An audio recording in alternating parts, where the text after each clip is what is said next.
Okay, good morning everybody. बड़ी खुशी है आप लोगों के साथ ये टॉपिक के ऊपर बात करते हुए। आग ही आग, हर इंसान किसी जमाने में जीरो ही रहता है। Do you all agree? हर इंसान किसी जमाने में जीरो रहता है और फिर वो तैयारी करता है जीत की और वो फिर हीरो बनने का कार्यक्रम चालू हो जाता है। इसी तरह से अगर आप देखेंगे किसी जमाने का ये जीरो था, किसी जमाने में ये भी जीरो था, किसी जमाने में अगर आप देखेंगे ये भी जीरो था, किसी जमाने में ये भी बड़ा जीरो था, किसी जमाने में ये भी बड़ा जीरो था, किसी जमाने में ये लेडी भी बड़ी जीरो थी। और इस तरह से अगर आप देखेंगे तो हर इंसान जो आप यहां पर देखेंगे किसी जमाने में ये भी जीरो था, किसी जमाने में इतना बड़ा कंपनी चलाने वाला जयप्रकाश गौर जो जेपी ग्रुप ऑफ इंडस्ट्रीज को चलाने वाला, या गाड़ी जो सोप बनाते हैं ये वाला आदमी, ये लोग सब लोग एक जमाने में जीरो थे। भंवरलाल जैन 5,000 करोड़ का कंपनी चलाता है। शहनाज हुसैन जो ब्यूटी का क्वीन मानी जाती है। इस तरह से लक्ष्मी मित्तल जो दुनिया में सबसे बड़े पैसे वाले आदमियों में से गिना जाता है। और अगर आप देखेंगे ब्रिजमोहन मुंजल जो हीरो होंडा का मालिक है, ये भी कुछ नहीं था, एक जमाने में साइकिल का पार्ट्स बेचते थे ये लोग। और अगर आप देखेंगे जो पेप्सी को चलाती है इंदिरा नुई जो चेन्नई की रहने वाली और अमेरिका में बैठती है, किसी जमाने में ये भी चेन्नई की गलियों में जीरो थी। धीरूभाई अंबानी भी जीरो था। शिखा शर्मा जो आज एक्सिस बैंक चलाती है as the managing director of Axis bank, ये भी एक जमाने में जीरो थी। नंदन नीलकनी जिन्होंने इंफोसिस को शुरू किया, ये भी एक जमाने में जीरो थे। और आज के तारीख में इंडिया का सबसे नंबर 1 पैसे वाला आदमी, आज के तारीख में इंडिया में मुकेश अंबानी से भी ज्यादा पैसे वाला आदमी का नाम है दिलीप सांघवी। आज इंडिया का इस वक्त 10:30 बजे इंडिया का सबसे ज्यादा पैसे वाला आदमी है दिलीप सांघवी। एक जमाने में आज से 30 साल पहले ये भी जीरो था। सन फार्मास्यूटिकल्स का मालिक माना जाता है। आज मुकेश अंबानी से भी ज्यादा पैसा है इसके पास।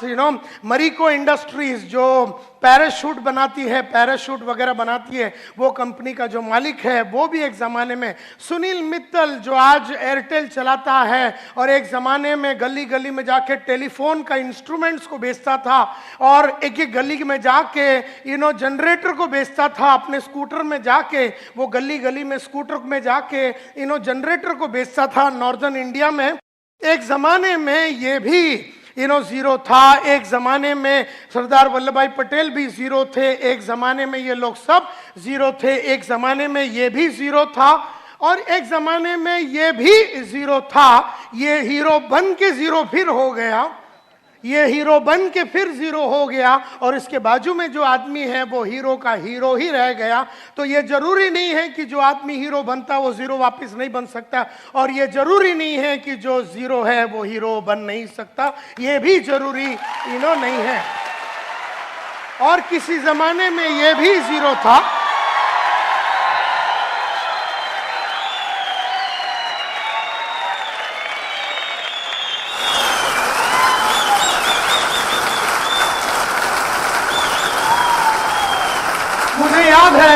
मुझे याद है मैं साहब को मिला था, मोहम्मद माजिद साहब को मिला था 2007 में केरला में। मुझे याद है मैं इनको मिला था, मेरे बाजू में बैठे थे, मैंने टॉक दिया था how to take business to the next level. 2007 की बात है, कोचिन में ताज रेसिडेंसी की बात है। उस जमाने में मैंने एक बहुत बड़ा शो किया था और उसके बाद इनको भी बुलाया गया था, तभी मैं इनसे मुलाकात की थी। 2007 की बात है, जनवरी 12 की बात है। तो ये इंसान को मैं तब से जानता हूं, तो आपको इस कंपनी में विश्वास न करने का कारण ही नहीं है।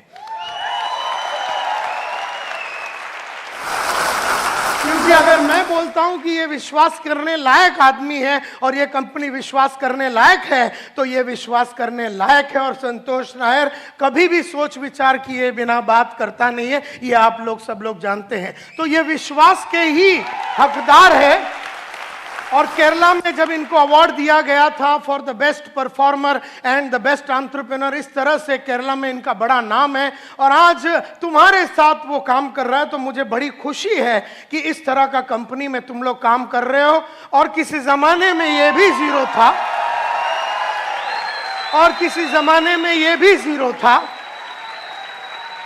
और किसी जमाने में ये भी जीरो था, और किसी जमाने में ये भी जीरो था, और किसी जमाने में ये भी जीरो था, और किसी जमाने में ये और ये और ये सब लोग जीरो थे, और किसी जमाने में हम भी जीरो थे, और किसी जमाने में ये और ये और ये और ये लोग सब जीरो थे। लेकिन इन सब लोगों ने जीरो से हीरो बनने का कसम खाया, और उन्होंने की जीत की तैयारी, इन्होंने की जीत की तैयारी। और ये लोग सब लोग रफ डायमंड थे, कोयले के अंदर बैठा हुआ रफ डायमंड की कोई खास कीमत नहीं होती है। फिर वो रफ डायमंड को कोयले के खजान से निकाला जाता है, फिर वो डायमंड के ऊपर चार चीजें की जाती है, डायमंड के ऊपर चार चीजें की जाती है। सबसे पहला उसका कलर, डायमंड की चार क्वालिटी होती है, खास करके डायमंड की सबसे पहली क्वालिटी कलर।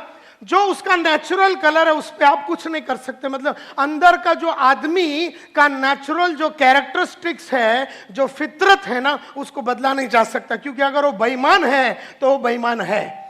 कहने का मतलब ये है कि जो फितरत है वो बदला नहीं जा सकता, अनलेस वो बहुत मेहनत करके अपने आप में काफी परिवर्तन अगर वो लाता है तो कहने का मतलब ये है कि डायमंड की नेचुरल क्वालिटी में कलर आता है, क्लैरिटी आता है, कैरेट आता है, लेकिन नेचुरल क्वालिटी में एक चीज बिल्कुल नहीं आता है, और वो है कट।